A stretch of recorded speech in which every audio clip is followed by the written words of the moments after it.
और खा जाते हो, खाते हो ना, नहीं खाते हो ना, बोलो नहीं खाते हैं।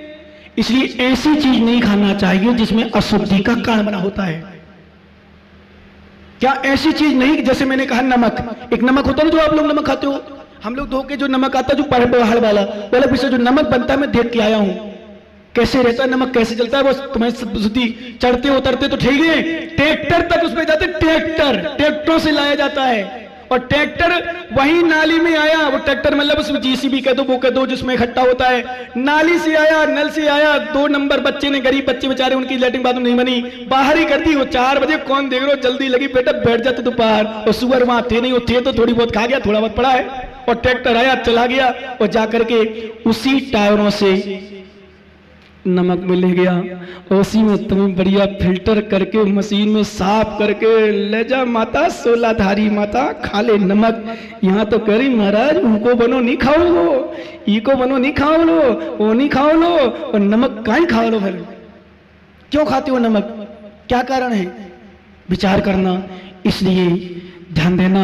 अब लोग बोलते बोले महाराज हम लोगों प्रणाम निर्मल, इतना बोलते हो आप फिर भी नाश्ता में आस्ते रहती है, आप इतना बोलते हो 11 बज जाए भोजन परेशानी आ जाए, इतना बोलते हो फिर भी हम लोग बातें करते रहते हैं, क्या कारण है? क्योंकि विश्वास मानो तुम्हारे मन में शुद्धि नहीं है। और मन में शुद्धि क्यों नहीं है? क्योंकि भोजन की शुद्धि नहीं है, और शुद्धि नहीं रहेगी प्रणाम निर्मल नहीं हो सकते, ये नियम है 100%। जब तक भोजन की शुद्धि नहीं होगी तब तक मन की शुद्धि हो ही नहीं सकती। कितने परिणाम निर्मल होते बताओ? आज फैशन का दौरा क्यों चल रहा है? क्या कारण है? क्योंकि खान पान गलत हो गया है। आज बहुत सारे लोग सिंपल साधारण भी रहते हैं, सामान, जिनकी धारणा ये simple living and high thinking धारणा ही है, कुछ भी धारणा नहीं उनकी, बस सामान रहो। और कुछ लोग फैशन में जीते हैं, अपने आप को बर्बाद करें, बर्बाद, ध्यान रखना, बर्बाद। क्योंकि आसवदी जेण कम्मम परनामिनो बिंडो भाबा सो जुत्तो कमड़म समरोधी। मैं पूछ रहा था बर्फ का गोला खाया, अब चलो खाया, खाओ, तुम्हारा विषय, खाओ, क्योंकि त्याग नहीं है। तो महाराज गर्मी में तो जब दिखता है ना बर्फ का गोला और कहीं पार्टी मिल जाए तो महाराज एक आध पीस तो चले ही जाता, भले थोड़ा थोड़ा फिर बाद में फेंक दें। क्यों ज्ञानी? सही है ना? पिंकू खाते हो? नहीं खाते हो, बहुत अच्छी, खाना भी नहीं। इन लोगों को खाने दो, ज्ञानी को, इस कमल को छोड़ दो, सब खाते रहो, तुम ऐसा करो नहीं, प्रयास करना नहीं खाना, नियम नहीं दे रहा हूं, पर तो खाना भी हो तो यस कमला बैठी है, आप तो बोलते ना बर्फ जमा दो छनी पानी का, प्रासुक पानी का, उसमें आप उसको ज्यादा हो तो मशीन लिया, छोटी सी मशीन आजकल आती ना, छीलने वाली मशीन के तुरई छीलते हैं, ककड़ी छीलते हैं, कहीं केला मैंने कहीं छोटी अच्छी आने लगी, उसी में बर्फ छिलता है भाई साहब। और नहीं हो तो बढ़िया सिलबट्टा ले लो, पीट दो और रंग डाल दो, खा जाओ। उसमें गोला बना देते, इसमें अपन गोला नहीं बनाना, इतना होगा और क्या होगा। हाँ, यदि खाना ही हो, ज्यादा ही शौक हो, पर वास्तव में इन चीजों में खाने में होता क्या है? क्षणिक स्वाद रहता है, क्षणिक स्थिति बनती, बाकी क्या होता है? चलो लेकिन खाओ, तुम्हारा विषय। रंग डालते ही ध्यान रखना, अथवा पानी में हम रंग डालते हैं, तुरंत जैसा रंग डालते हैं जैसा वैसा ही परमन हो जाता है। ध्यान दो सिद्धांत, जैसा रंग डालते हैं वैसा परमन हो जाता पानी। पानी का वैसे अपन देखने की दृष्टि से, वर्णन की दृष्टि से, आगम की दृष्टि से तो है, पर आपकी दृष्टि से वैज्ञानिक पानी को रंग नहीं मानता, रंगहीन मानता है। बताओ कौन सा कलर होता पानी में? पर पानी में रंग नहीं है क्या? स्पर्श रसगंध वर्ण बनता पुतला, इस सूत्र कहां जाएगा फिर? ध्यान दो, स्पर्श रस गंध वर्ण बनता पुद्गला, स्पर्श रस गंध वर्ण से सह तो उसको बोलते पुद्गल, और स्पर्श रस गंध वर्ण है नियम से है वो भी से। जैसे उदाहरण के लिए आप लोगों ने सौभाग्यमल जी कभी घी खाया क्या? शुद्ध घी खाया? बोलो ना, खाया कि नहीं खाया? हाँ ना में जवाब दो। कैसा होता है स्वाद बताओ? बोलो ना है? अरे सौभाग्यमल जी से पूछ लो, सोगानी निभाई से खाया तो है, कैसा लगता है स्वाद बताओ ना, हमें स्वाद चाहिए उसका। खाओ तो छे, स्वाद भी छे, पर बताई कौन पाऊं? ऐसी ना, ध्यान रखना, स्वाद है इसका मतलब बता नहीं पाओ तो स्वाद रहे थोड़ी हो गया। नहीं है तो बिना घी की रोटी खा के देखना, एक दिन समझ में आ जाएगा अपने आप। इसका मतलब स्वाद है, ऐसे पानी में स्वाद है, और पानी में स्वाद तो है, पानी में रंग है। पुद्गल है, स्पर्श रस गंध बनता पुद्गला, स्पर्श रस गंध बन से जो शहद उसका नाम पुद्गल। ध्यान रखना, ऐसे अन्न पदार्थ जो घी है, घी में स्वाद है, भले बता नहीं पा रहे स्वाद है, इसी तरह से पानी में रंग है, पर रंग कौन सा है आप नहीं बता पाते हो, इसलिए उसको कहते हैं रंगहीन है। क्योंकि विज्ञान अपनी दृष्टि से विज्ञान देता है, दिमाग देता है, वीतराग विज्ञान अलग है, विज्ञान अलग। ध्यान रखना, बहुत अंतर, वीतराग विज्ञान में विज्ञान में अंतर है। और विज्ञान जो चर्चा करता है अधिकांशतः 90% वीतराग विज्ञान से ही लिया है। किस लिया है? वीतराग विज्ञान। क्योंकि जो वैज्ञानिक लोग हैं, बड़े बड़े जो साहित्यकार हुए हैं, बड़े बड़े जो ज्ञानी पुरुष हुए हैं, उन्होंने, और एक बात और सुनो, डंके की चोट पे कह रहा हूं, ध्यान रखना, जितने भी बड़े बड़े अन्य संप्रदाय के संस्थापक हुए हैं, सबने जैन धर्म का अवलोकन किया है। क्या? जितने भी बड़े बड़े संस्थापक हुए, सबने जैन धर्म का अवलोकन किया, जैन शास्त्र का अवलोकन किया है। बिना जैन शास्त्र को कोई शास्त्र लिखे ही नहीं गए। आधार जैन शास्त्र है, आधार। बड़े बड़े संस्थापक, बड़े बड़े ज्ञानी पुरुष, आज वर्तमान जितने वैज्ञानिक और बड़े बड़े डॉक्टर, मैंने सुना शायद राहुल गांधी भी जैन शास्त्र का अध्ययन कर रहा है, कुछ अभी चल रहा है उसका, ध्यान देना। महात्मा गांधी ने जैन शास्त्रों का अध्ययन किया है। महात्मा गांधी अहिंसा सत्य आदि का प्रचार जो किया है वो जैन शास्त्रों को पढ़ के किया है। हमारे यहाँ रायचंद जी हुए हैं, भाई साहब कहलाते, भाई साहब बहुत सुंदर, उन्होंने पूरी उनकी मित्रता थी आपस में, बहुत अच्छा घनिष्ठ संबंध था, बहुत सारे शास्त्रों का अध्ययन किया, लोकावलोकन किया, उन्हें पढ़े हैं। उसी के आधार पर उन्होंने सत्य अहिंसा के बल पर आज भारत देश को आजाद किया है, अथवा देश को स्वतंत्रता पहुंचाई है। ध्यान रखना, क्योंकि नियम है, जितने भी बड़े बड़े लोग होते हैं वो जैन शास्त्रों का आधार लेना ही पड़ता है और लेते ही हैं। अब वो विषय अलग है कि संप्रदाय की एकांतपना में हम बता ना पाए, या कट्टरता में, या जिस संप्रदाय में जी रहे हैं उसके अपन विशेषता बोलते हैं, दूसरों की प्रशंसा नहीं कर पाते, वो अलग विषय है। लेकिन पानी में रंग नहीं होता आप कहते हो, पर जैसा रंग डाल दे वैसा रंग हो जाता है, ऐसी ना। अब मेरा प्रश्न है आप लोगों से, पानी में रंग डाला, जैसा रंग डाला वैसा हो जाता है, ध्यान रखना। और प्रश्न ही एक समाधान कह दे, जैसा पानी में रंग डालते तुरंत ही रंग बदलता है, पानी में नमक डालते पिसा तुरंत नमक वाला पानी हो जाता है। ऐसे परिणाम करते ही, ध्यान रखना, अभी आपको दिखाया जाएगा, आदिनाथ भगवान आहारचर्या में जाएंगे, प्रतिष्ठाचार्य ले जाएंगे उसको। भगवान तीर्थंकर हैं, महान ज्ञानी हैं, महापुरुष हैं, तीर्थंकर प्रति बंधक हैं, पर 6 महीना घूमते घूमते निकल जाएंगे, विधि बताने वाला कोई नहीं मिलेगा। क्या कारण है? एक कारण देखो, पर उस समय चर्चा करेंगे विशेष। क्यों? क्योंकि राज्य संचालन कर रहे थे, और राज्य संचालन, ध्यान रखना, चाहे कोई भी हो, गृहस्थ में, साधु में, कोई पैसे वालों में, गरीब में, कर्मबंध तो सबको होता है, चाहे कैसे हो, पुण्य जब तक चलता है तब तक उदय में नहीं आता। चाहे विद्वान कर्म करे, चाहे मुनि कोई कर्म करे, चाहे श्रावक कर्म करे, चाहे भिखारी कर्म करे, बंध सबको होता है। और जब तक पुण्य चलता है तब तक उदय में नहीं आता, और जिस दिन पुण्य क्षीण होता है, पाप कर्म उदय होता है, उस समय सब पता चल जाता है। इसलिए मैं हमेशा अपनों से कहता हूं, भैया सबसे नहीं बचो, कर्म से बचो बस। आज हम डरते हैं, महाराज से डर जाते हैं, परिवार वालों से डरते हैं, इनसे डरते हैं, उनसे डरते हैं, पर कर्म से नहीं डरते। सबसे छिपते हैं, सबसे छिपाते हैं, पर कर्म से नहीं छिपाते। मैं कहता हूं दुनिया से भले ना छिपाओ, पर कर्म से छिपो, धर्म से बचो, कर्म, दुनिया से नहीं बचो, क्योंकि दुनिया तो इतनी स्वार्थी है, उतनी चमचागिरी करने वाली है, तुम कुछ भी करते रहो नहीं करेंगे, तुम्हारी हाँ में हाँ मिलाएंगे। तुम गलत भी करो तो हाँ मिलाने। विश्वास माने, मैंने ऐसे ऐसे दृश्य देखे हैं, कितने गंदे से गंदा काम हो, कितना गलत से गलत काम हो, उसकी पुष्टि करने वाले लोग भी हैं। क्या माताओं, गृहस्थों में तो विशेष रूप से होता है, तुम कितना गंदा काम कर लेना, तुम्हारा साथ देने वाले मिल जाएंगे, पर साथ दे देंगे कर्म करते समय, पर जब उदय आएगा ना तो रोना तुम्हें ही पड़ेगा, वो साथ देने वाला नहीं आएगा। मरण कंडिका में आचार्य भगवान अमित गति स्वामी लिखा है, एक परिवार के लोग, रिश्तेदार, भाई बहन, माता पिता, पति पत्नी इत्यादि, इस संसार के विषय भोगों को भोगने में, इस संसार की संपदा को बांटने में सहयोगी बन जाएंगे, पर कर्म को बांटने में कोई सहयोगी नहीं बनेगा।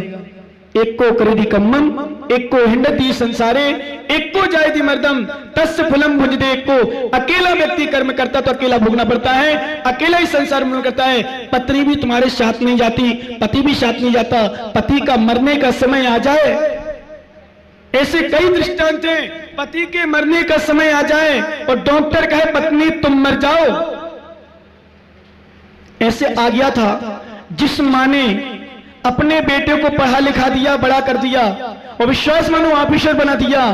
उस ऑफिसर लड़के ने, धन्य भैया, दोनों तीनों का सभी कितने भी बड़े बन जाना, पैसे वाले बन जाना, यस कमल देखना ध्यान से, और भाई थोड़ी तुम्हारे अकेले ना, फिर तो कोई टेंशन नहीं। पर फिर भी मैं तो हमेशा कहता हूं, कुछ करो ना करो, जीवन में पैसे कमाओ ना कमाओ, पर एक बात जितने लोग ध्यान रखना, एक बात मेरी मानना, माता पिता की सेवा कभी मत छोड़ना। पिंगू, कथनचित मेरी सेवा छोड़ देना, समझ रहे हो ना? क्योंकि मेरी सेवा करने वाले तो और भी बहुत हैं, और मिल जाएंगे, लेकिन माता पिता की सेवा भूल के मत छोड़ना। माता पिता का उपकार जिंदगी में कभी मत भूलना। माता पिता गलत भी हो तो भी उनका साथ देना। विश्वास मानो ज्ञानी, क्योंकि माता पिता के उपकार को जो भूलता है उससे बड़ा कृतघ्नी दुनिया में कोई नहीं है, उससे बड़ा स्वार्थी दुनिया में कोई नहीं है। और जिसने माता पिता की सेवा की, जिसने माता पिता का ध्यान दिया, उससे बड़ा दुनिया में सेवक और भगवान का भक्त नहीं है। इसलिए पर वो स्वार्थी, उसने अपनी मां को निकाल दिया, और मां को निकालती कर्म का उदय साथ में आने लगा, किडनी खराब होने लगी। और विश्वास मानो किडनी खराब क्या हो गई, डॉक्टर के पास दिखाने गया, डॉक्टर ने कहा दोनों किडनी खराब है। क्या? दोनों किडनी खराब है। मां को निकाल दिया, बेचारी मां हॉस्पिटल में पहुंचा, झाड़ू का काम करने लगी। यहां कहां रिश्तेदारों से पूछो, अपनी पत्नी से पूछो, बच्चे से पूछो, पत्नी से पूछा आप अपनी किडनी दे दो, डॉक्टर ने कह दिया था जो किडनी देगा उसकी मृत्यु हो जाएगी, नियम है। पत्नी से कहा तू दे दे, बोले मैं क्यों दूं, आप चले जाओगे, बच्चा किसके भरोसे, मैं आप चले जाओगे तो कम से कम मैं तो इसके सारे जी लूंगी, लेकिन मैं ही चली जाऊंगी किसके सारे जीऊंगी। पत्नी कह रही है शब्द। बच्चे से कहा बेटा तू दे दे, बोले डॉक्टर साहब मैंने जिंदगी देखी क्या है, अभी मैंने कुछ जिंदगी देखी नहीं, पापा चले जाएंगे तो हम मम्मी के भरोसे जी लेंगे, लेकिन हम ही चले जाएंगे तो हम तो जिंदगी देखी नहीं, संसार देखी नहीं, मैं कैसे दूं। विश्वास मानो शर्म से आ गई। वो झाड़ू लगाने वाली माँ यहाँ पैसे बहुत साल हो गए, क्योंकि यहाँ डॉक्टर के पास गई, डॉक्टर से कहा डॉक्टर साहब मेरी किडनी ले लो। डॉक्टर साहब आश्चर्य करते हैं, मेरी किडनी ले लो, ध्यान देना ज्ञानी हो, मत आओ सुनना ध्यान से। और जो बहुएं हो, आपको अपनी बहुओं से सेवा कराना हो तो अपनी सास की सेवा करना, ससुर की सेवा करना।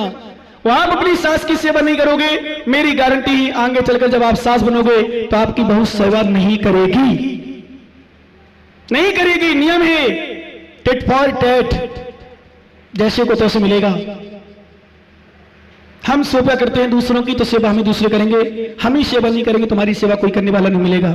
हम आपको कुछ देते हैं तो आप हमें कुछ हमारे करते हो, हम आपको नहीं देते तो विश्वास में, चाहे जयपुर हो, चाहे निवाई हो, चाहे टोंक हो, चाहे कहीं भी दुनिया की भीड़ हो, चाहे बूंदी हो, चाहे लौद हो, चाहे कोई भी गांव हो, किसी भी गांव के लोग हमारे पास नहीं आए।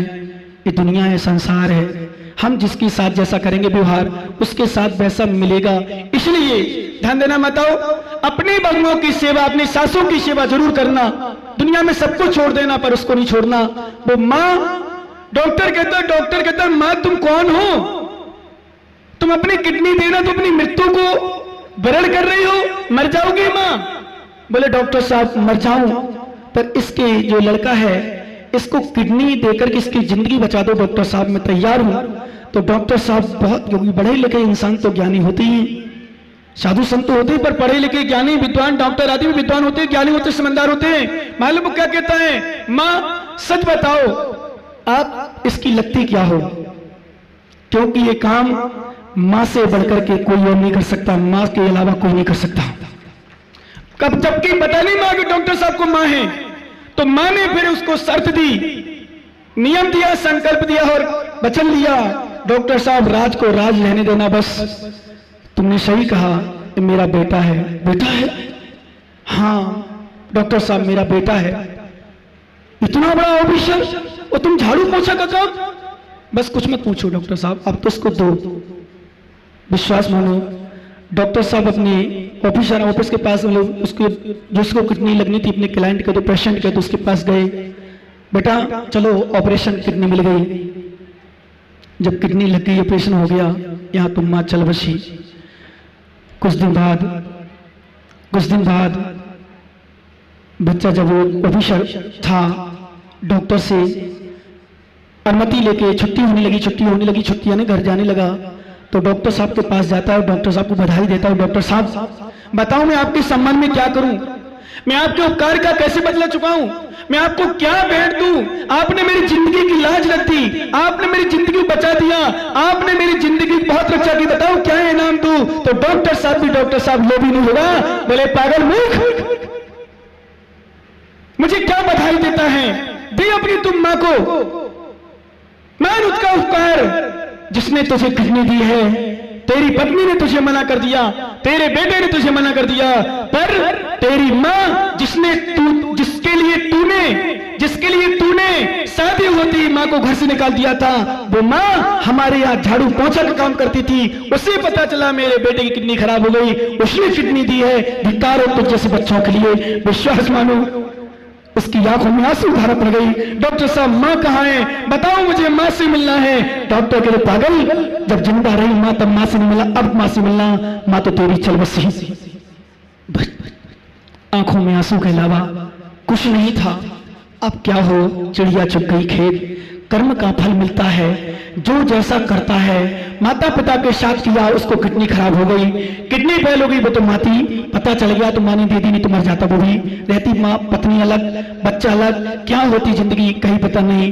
तीर्थंकर आदिनाथ ने भी यही स्थिति की थी। महाराज अवस्था में, राज अवस्था में संचालन कर रहे थे, और संचालन करते करते विश्वास मानो प्रजागढ़ पहुंच गए। स्वामी क्या करें, आपने जो उपाय बताया उसके लिए, फसल के लिए बैल खा जाते हैं, अच्छा उपाय बताओ। बोले जाओ बैलों के मुख में जब दाएं करो तो मुख में पट्टी बांध देना।